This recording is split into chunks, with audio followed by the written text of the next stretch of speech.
So, what is going on, guys? Welcome back to yet another video here on the Freak Flyers classroom, I guess. Yes, it's going to be a boring video. Today we're going to be talking about wingsuit deployments. Yes, a very curious topic. However, you will see that there's a lot to learn. Wingsuit openings are such a strong debate that companies even came up with canopies dedicated for wingsuiting that will aid you in the deployment, so that if you do fuck up, you're going to have a little bit of a nicer deployment. It's not going to send you into catastrophic failure right away. This video is sponsored by Gyro, and thank you so much for sending me a Kraken so that I can teach you guys how you should not need a Kraken, or why you don't need a Kraken. The Kraken is an amazing tool. It's an amazing piece of kit for you to have if you want to have confidence in your wingsuit jumps, if you want to have a hassle-free jumps where you literally know you don't need to do any of this that I'm going to teach you to have a good deployment. You're going to have good deployments 99% of the times. I've had so far in the few dozen jumps that I've done, I've never been able to have any problems, any line twists. All of the openings have been on heading. I could have base jumped that canopy and I would have been fine. However, it is better and more beneficial if you're able to flare your wingsuit, because if you do, you're going to have a much better deployment and a much better chance of having a good deployment, I should say that instead. So, the first thing that I'm going to talk about is going to be intermediate to advanced suit deployments. This is not to say that a beginner suit cannot do this flaring deployment thing that I'm going to talk about. It can, however, likely it's not going to do it very well. Simply because the suit doesn't have the type of area and doesn't generate the type of lift that you need to have the sort of perfect deployment that you're going to have with intermediate or advanced suits doing this technique. With a normal beginner suit, you can just literally just slow down a little bit with the suit, pitch, and you're good. You're going to be good. I've never seen anyone cut away because of that. So, let's get started. There's one concept that I need you guys to know first, which is a concept of angle of attack.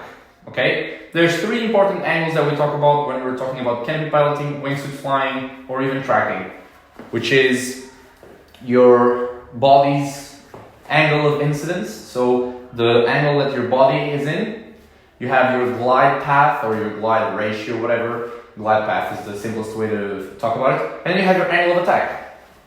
Now let's draw a little bit here. I'm going to draw a wingsuiter really simple. Let's pretend that the green is the person, the wingsuiter. This is the head, and this is the body in green. All right? Now, this is a wingsuit flying at a pretty flat, relaxed angle. This would equate to a glide ratio of God knows what, 50 to 1, which is impossible without an engine. So what ends up happening is the glide path of this suit, even though it's a relatively shallow angle of incidence, the glide path of the suit is going to be something along these lines, the blue. This is the actual trajectory of the wingsuit, okay, of the person flying. If you were to attach a little ribbon, a little streamer to the foot of the wingsuiter, this is the direction of the air. This is where the streamer would point. And so, this will be your angle of attack. Right there. The steeper you fly, the more speed you're going to generate. The more speed you generate, the more lift you generate. The more lift you generate, the more you go forwards. Which means that if you're flying relatively flat and your glide path is relatively steep, you're going to have a high angle of attack. There's a lot of air hitting your body. You're not flying very efficiently. If you steepen up the suit, what's going to happen? More speed, more lift, better glide, and a lower angle of attack. In this case, this is like zero angle of attack, pretty much. So, what does this have anything to do with wingsuit deployments? This is where it gets interesting. Let's look at the problem and then let's find a solution.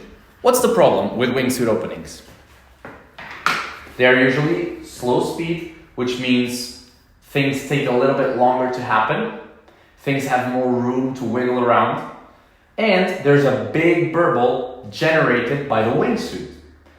In order for us to have the best possible opening, we need to eliminate these two problematic factors, which are, again, like I said, the slow speeds that the suit flies and the burble created by the suit. Now, we can combat these with like actual tools, actual things. So we can have, because of the slower speeds, we can have a bigger pilot chute. Because of the burble, we can have a longer bridle. That's going to help us a lot in wingsuiting. But I think that's going to help you in having an opening. And for you to have a good opening, you need to actually fly the opening. If you have a big pilot chute and a big bridle, it's going to remove the container it's going to remove the bag from the container for sure. Is it going to give you a good opening? Depends a little bit.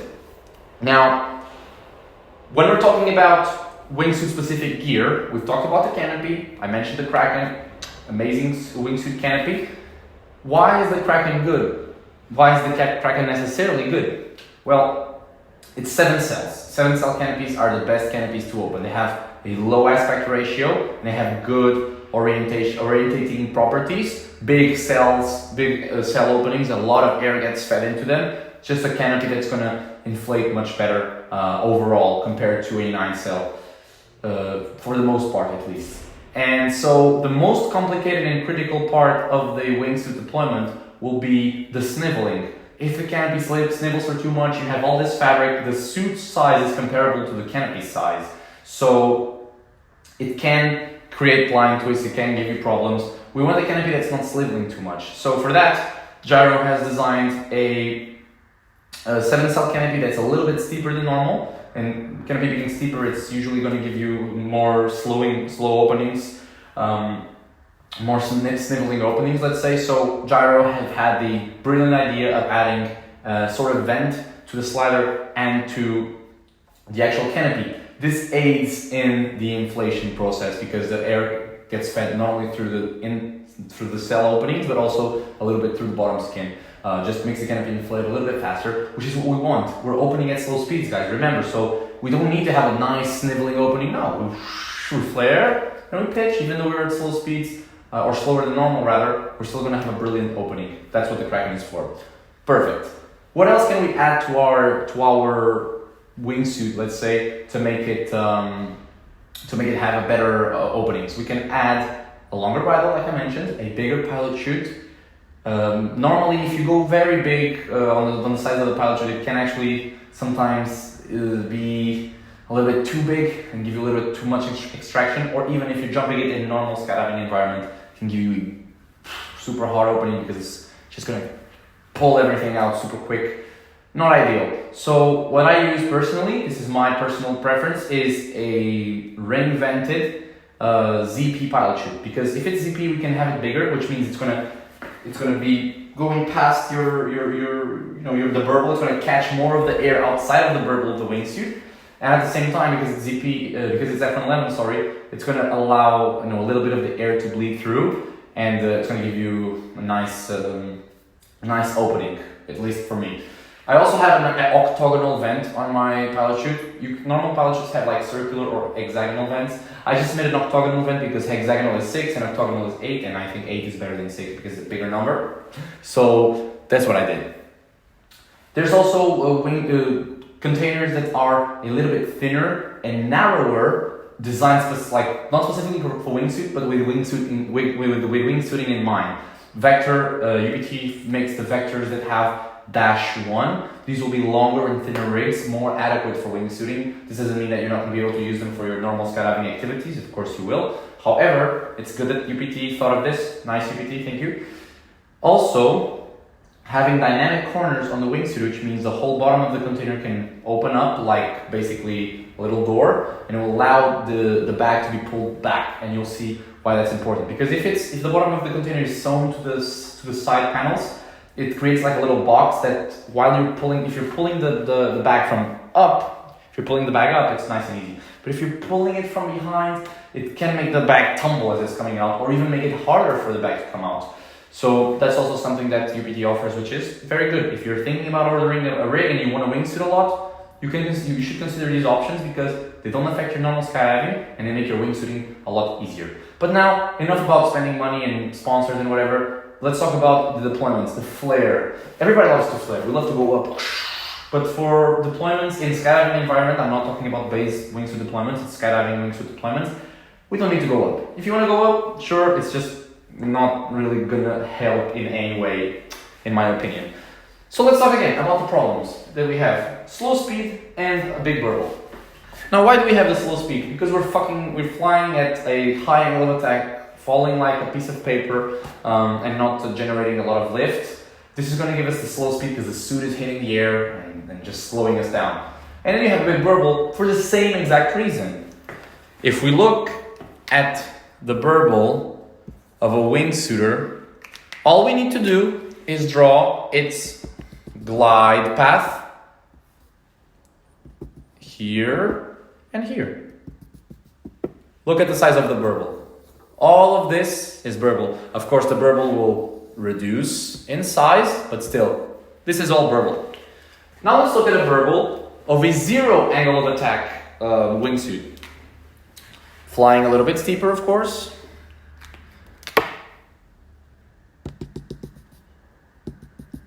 There's still some burble, but I think it's obvious to see that it's much, much smaller. The burble is much smaller.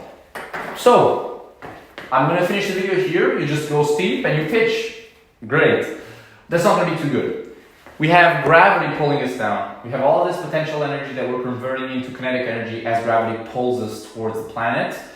And so if we were to pitch like this, not only are we flying at a high speed, and we're going to have quite a big swing as the deployment happens, and it's going to be a hard opening for sure. So that's not what we want to do. That's not how we open a parachute. So what we need from here, well, we have the small burble. All we need now, we have a small burble. We have the speed actually too much of it. So what do we need? We need to keep this small burble, change our orientation because we're way too steep. We're flying way too steep. We want to keep this burble. We want to keep the small burble, but we want to be less steep and less fast. So we are fast because we're steep, but we have the small burble because we're steep and fast.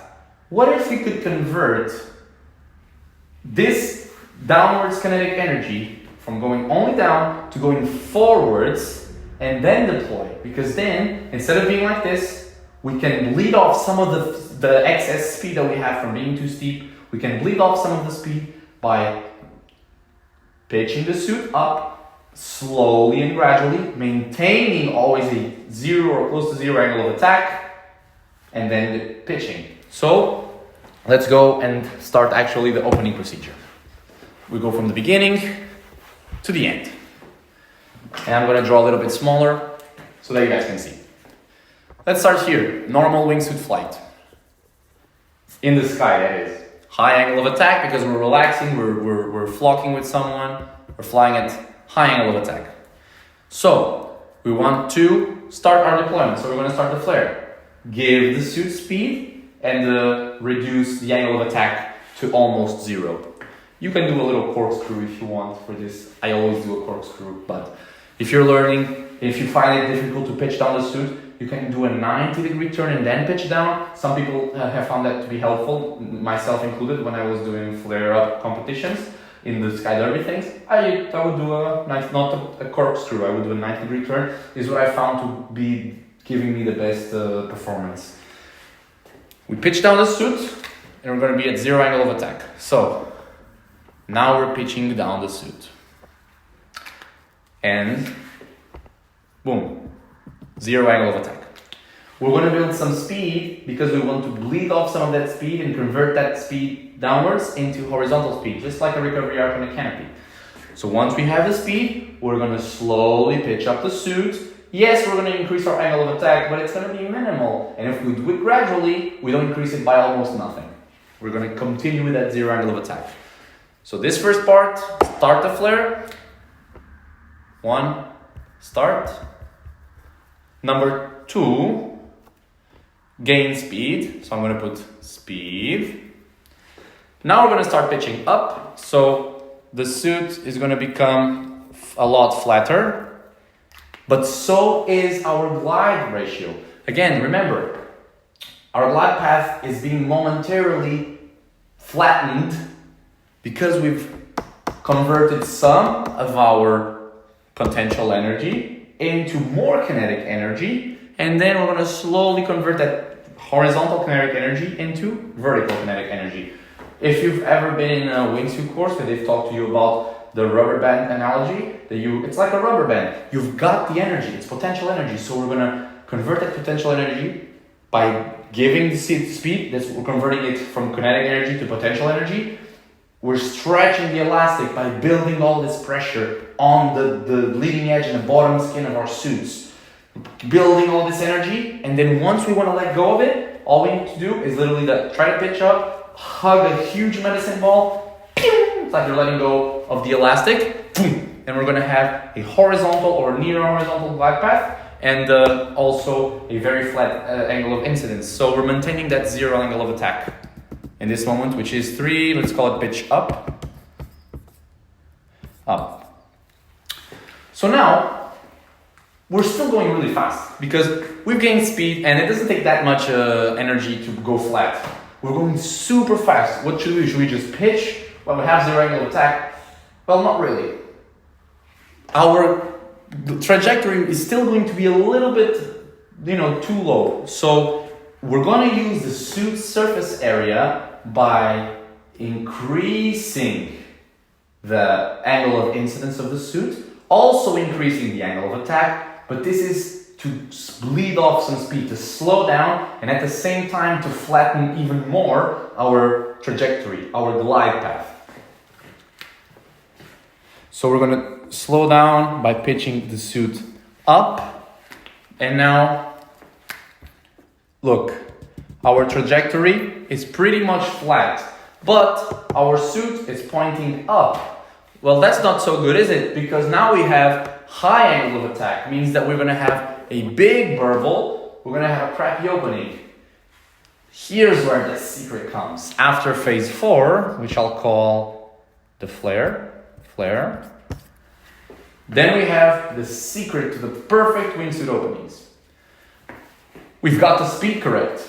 We've got the trajectory, the glide path correct. Now we need the zero angle of attack to have the smallest burble in the cleanest air. Where does the air need to go? The air is hitting our face. It needs to go smoothly over our necks. So in this moment, after we pitch up, what do we want to do? We want to pitch back down quickly, up and pitch. And at the moment we're in the top of the parabola, but not really a parabola, it's more just a continuous motion. You don't really want to go up, do you? Flare, slow down, and then boom, go again, body position horizontal, clean air over the top, and at that moment pitch. So flare, and now to finalize, number 5, pitch. Boom. So we've got start, normal flight. Build speed, going down. Now we're going to flatten the suit, pitch up, flatten also the trajectory. Once we've got nice speed and a nice flat trajectory, we slow down the suit, pitch the suit up while maintaining that nearly horizontal trajectory. And then at the last second, when we got the right speed, we just pitch down a little bit, boom. We can even put our head down to get even better airflow. Pitch. Perfect opening every time. It's always important to fly the opening with your hips, look at the canopy, whatever. I like to look at the horizon actually, I don't really look at the canopy that much. Fly that canopy, fly the opening with your hips. You can put your hands right here, they're near the handles if you need to do something, or they're near the toggles. This is like a good halfway point. You can grab onto the riser, and then as soon as the sniveling portion of the canopy is done, where the slider starts to slowly come down, open the zips, okay? As soon as I guarantee that I'm gonna have an inflated canopy over my head, I know that if something does go wrong, I'm gonna cut away the skyhook's gonna take care of everything for me, most of the time at least, so I can zip up my arms. I in case I have a pilot shooting tour or something, I still want to be able to fly the reserve ride a little bit, so that's why I don't unzip my arms super soon. But that's it. It's not that hard, is it? I've wingsuited with many different models of canopies. I've never had a wingsuit canopy, ever. I've only used whatever I could find. I didn't even have a wingsuit specific rig. I would use katanas, I would use stilettos, I've used Velocity, JFX, JVX, Petra.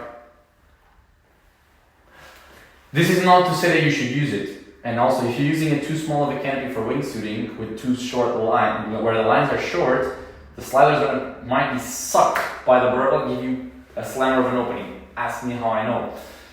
And so, still you should buy the right tool for the job. If you want a wingsuit mainly, but you also want to do normal skydiving, a wingsuit specific canopy such as the Kraken is going to give you amazing performance. The Kraken swoops. I've done blind runs with the Kraken. The Kraken is a good canopy. It's a tool for a job that you can also use for normal skydiving. If you want to have hassle-free wingsuiting, it's good to have the right gear for the job. But no amount of gear is going to fly the suit for you. It's going to fly the opening for you. Learn how to do, if you're flying an intermediate to advanced suit, learn how to flare. Even on a beginner suit, you can start to feel the flare. Do it. Fly properly, avoid cutaways, avoid death. This is my opinion. This is what's been working for me for 7 years of wingsuiting and like 500, a little bit more maybe, wingsuit jumps. Hopefully it also works for you if you do try. Again, remember, if you have a wingsuit coach that you trust, you can show him the video, or you can talk to him and explain what you're going to try and ask for their opinion. If they agree with it or not, maybe you can add something that I haven't mentioned. Feel free to leave any comments in the comment section down below. And as always, I will see you guys next time.